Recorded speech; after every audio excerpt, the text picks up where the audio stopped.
Assalamualaikum warahmatullahi wabarakatuh.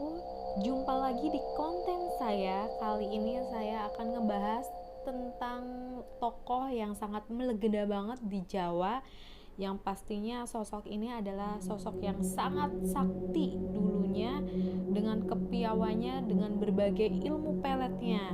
Nah, kita langsung aja ya. Nah, kalian semua pasti tahu lah ya, bahwa film horor kisah tentang calon arang yang pada saat itu diperankan oleh Ratu Horor Indonesia yang pastinya almarhumah Bunda Susana.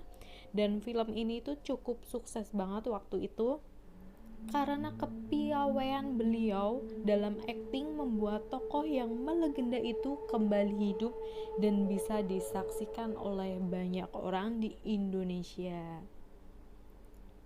Kisah ini begitu melekat ya, hingga setelah 1 milenium pun tidak dilupakan oleh banyak orang karena kengerian dan kesaktian dari calon arang, bahkan sampai ditulis dan diterjemahkan ke beberapa bahasa seperti Belanda. Dan pertanyaannya nih ya, calon arang itu hanya cerita belaka atau memang tokoh asli sih yang melegenda? Dan sekarang kita ungkap ya perihal penyihir wanita terhebat di tanah Jawa ini. Dulu itu ada kerajaan Daha yang dipimpin oleh Raja Erlangga. Hidup seorang janda yang sangat jahat. Dia bernama Calon Arang. Dia tinggal di Desa Girah. Dan Calon Arang adalah seorang penganut sebuah aliran hitam, yakni kepercayaan sesat yang selalu mengumbar kejahatan memakai ilmu gaib. Dia juga mempunyai seorang putri yang sangat cantik yang bernama Ratna Manggali. Karena putrinya sudah dewasa tapi belum juga menikah, Calon Arang khawatir kalau Ratna Manggali tidak mendapatkan jodoh. Lalu dia memaksa beberapa pemuda yang tampan dan kaya untuk menjadi menantunya. Karena sifatnya yang jahat, pastinya gak ada yang suka kan. Tidak seorang pemuda pun yang mau memperistri Ratna Manggali. Hal ini kemudian membuat Calon Arang marah. Lalu dia berniat membuat kegaduhan di kampungnya. Calon Arang memerintahkan kepada anak buahnya untuk mencari seseorang anak gadis yang akan ditumbalkan ke Betari Durga atau Dewi Angkara Murka. Dan sebelum matahari terbit, seorang gadis sudah berada di Candi Durga. Kemudian dibaringkan di altar persembahan. Calon Arang mengorbankan anak gadis itu untuk dipersembahkan kepada Betari Durga, Dewi Angkara Murka. Kutukan Calon Arang pun menjadi kenyataan. Kampungnya terkena banjir besar dan siapapun yang terkena percikan air Sungai Berantas dipastikan akan sakit dan meninggal. Akibat ulahnya, rakyat semakin menderita. Korban semakin banyak, namun tidak ada obat yang dapat menyembuhkan wabah penyakit aneh itu. Setelah mendengar tentang ulah Calon Arang, Prabu Erlangga marah besar. Mereka segera ke Desa Girah untuk menangkap Calon Arang. Ketika prajurit kerajaan sampai di desa kediaman Calon Arang, para prajurit dikejutkan oleh ledakan-ledakan yang besar dan tidak sedikit pun yang tiba-tiba berjatuhan di tanah tanpa sebab yang pasti. Ternyata murid Calon Arang mampu melawan dari jarak jauh walaupun tanpa senjata. Kekalahan prajurit Daha membuat para murid Calon Arang bertambah ganas. Prabu Erlangga pun terus mencari cara untuk mengalahkan Calon Arang. Kemudian Prabu Erlangga baru tahu bahwa kekesalan Calon Arang disebabkan belum ada seorang pun yang bersedia menikahi anak tunggalnya. Dan kemudian Empu Barada meminta kepada Empu Bahula yang masih lajang diminta bersedia memperistri Ratna Manggali. Dijelaskan bahwa dengan memperistri Ratna Manggali, Empu Bahula dapat sekaligus memperdalam dan menyempurnakan ilmunya. Akhirnya rombongan Empu Bahula berangkat ke Desa Girah untuk meminang Ratna Manggali. Calon Arang sangat senang mempunyai menantu orang empu yang tampan. Maka diadakanlah pesta pernikahan besar-besaran selama 7 hari 7 malam.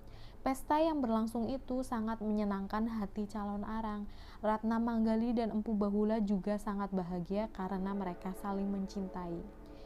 Pesta pernikahan telah berlalu, tetapi suasana gembira masih meliputi desa Gira. Empu Bahula memanfaatkan saat tersebut untuk melaksanakan tugasnya. Dan tiba saatnya Empu Bahula bertanya kepada istrinya, apa yang menyebabkan Nyai calon arang begitu sakti? Kemudian Ratna Manggali menjelaskan bahwa kesaktian Nyai calon arang terletak pada kitab sihirnya. Melalui kitab itulah dia dapat memanggil Betari Durga. Tapi kitab sihir itu tidak bisa lepas dari tangan calon arang, bahkan saat tidur, kitab sihir itu digunakan sebagai alas kepalanya. Kemudian Empu Bahula segera mengatur siasat untuk mencuri kitab sihir tersebut. Dan tepat tengah malam saat calon arang tidur lelap karena kelelahan, Empu Bahula berhasil mencuri kitab sihir calon arang dan langsung diserahkan kepada Empu Barada.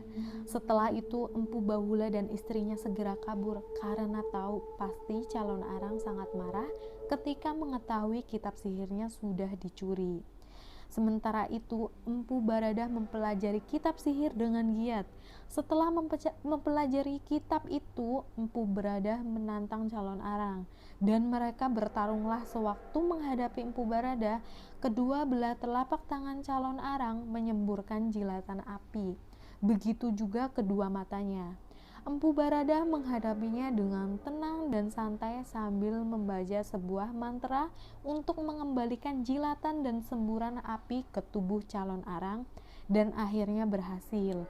Tubuh calon arang pun hancur menjadi abu dan tertiup kencang menuju ke laut selatan. Sejak itu desa Gira menjadi aman tentram seperti sedia kala. Calon arang yang memuja Dewi Durga akhirnya tewas sambil berdiri dengan masih memegang ilmu-ilmu hitam yang konon tidak bisa hilang dan bisa dipelajari hingga sampai sekarang.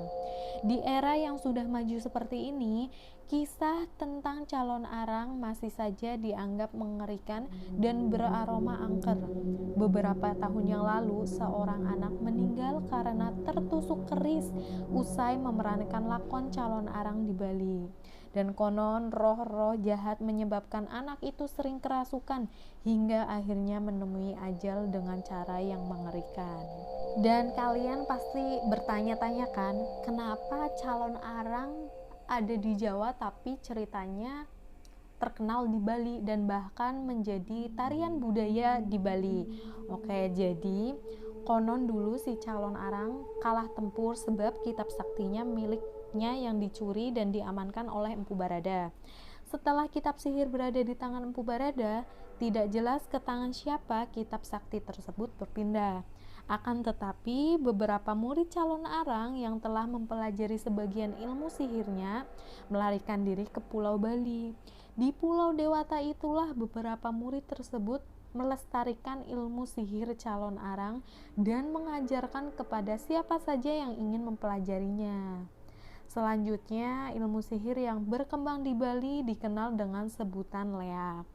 Oleh karena itulah, kisah calon arang ini sangat dekat dengan adat masyarakat Hindu di Bali, sehingga calon arang diklaim sebagai orang Bali. Diketahui juga bahwa pada masa itu Bali juga berada dalam kekuasaan Erlangga dan diperintah oleh adik dari Erlangga sendiri yang bernama Anak Wungsu.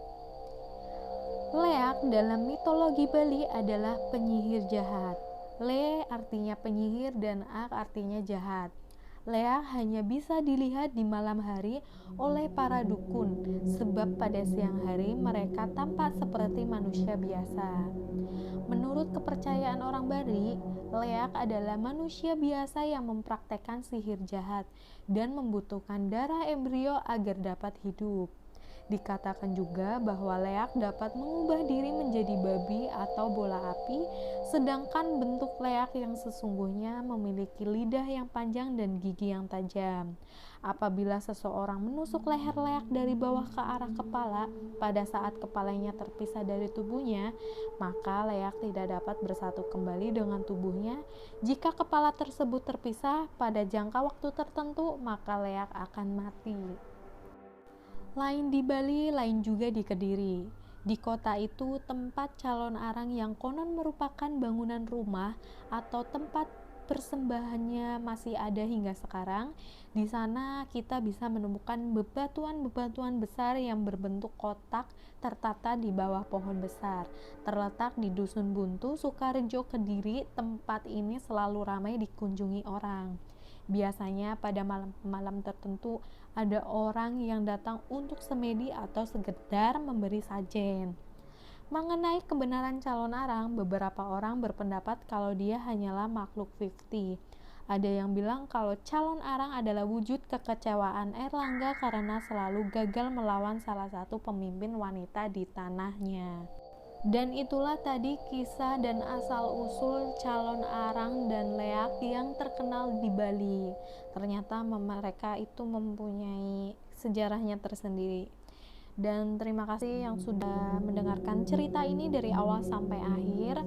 Jangan lupa untuk subscribe channel ini, karena dengan kalian mensubscribe channel ini akan terus berkembang dan akan selalu mengupload sejarah-sejarah Indonesia yang terbaik. Terima kasih dan sampai jumpa di konten yang berikutnya.